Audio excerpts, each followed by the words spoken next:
So back when I was a Tradwife part 2. So yeah, I also didn't have a lot of say in like,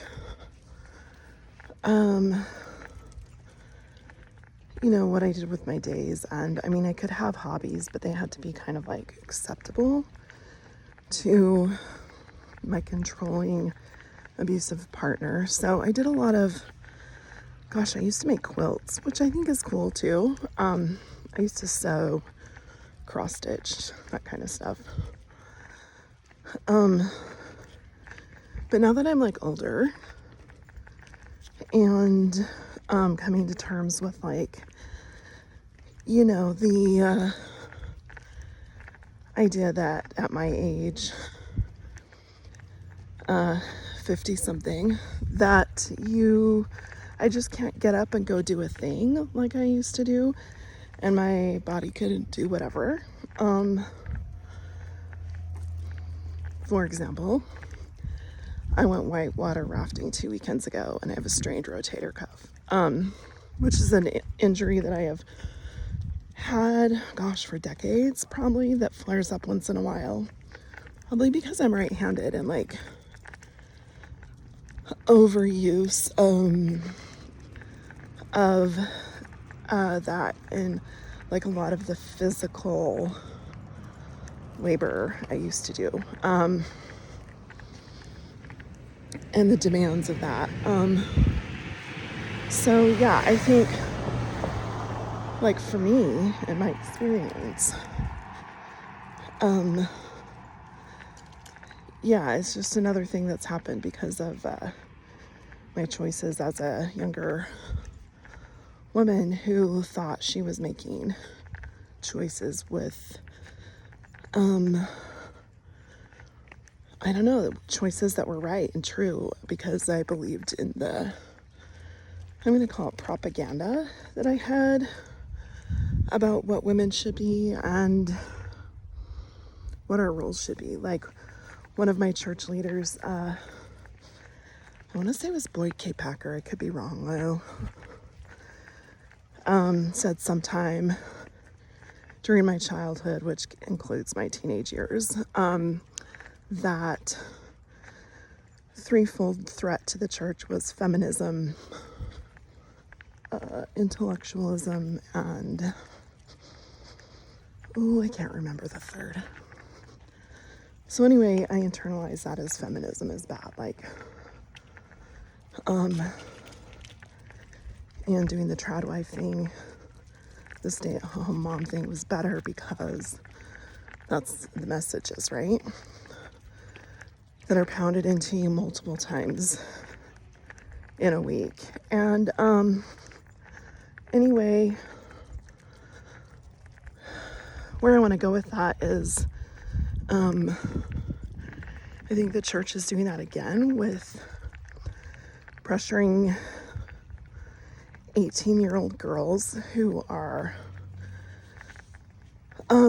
still adolescents, emerging adults, to go on missions for the church before they go to college, because then they will be pressured, like, following the mission if they go when they're 18, they get home when they're 20, then the next pressure is to become a Tradwife.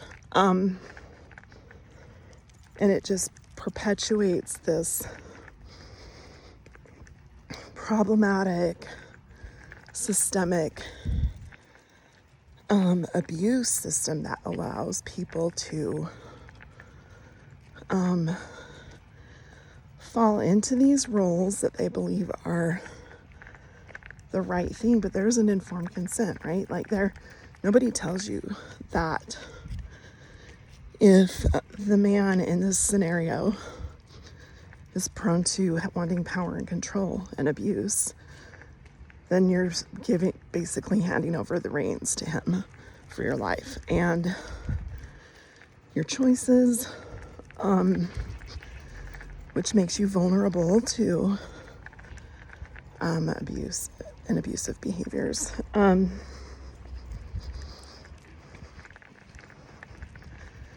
There's no education on what that is, like what abuse of power is and what abuse of anybody is, really, other than like the obvious, like physical abuse or sexual abuse.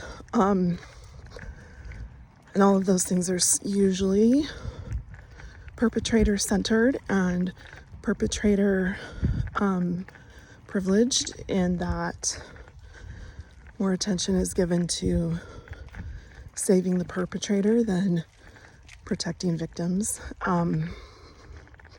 which I believe in rehabilitation. I've said this before, but that doesn't happen unless there's real accountability, and real accountability means being charged for crimes that you commit, instead of them being swept under the rug and the victim being blamed.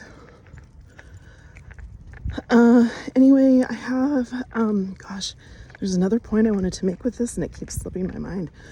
But I think that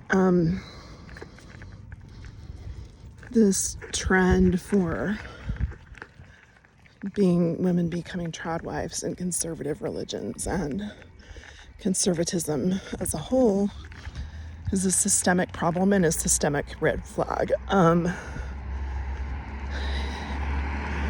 I mean, in the religion I grew up in, Mormonism, men and boys are taught that they're going to be the creator of their own world someday.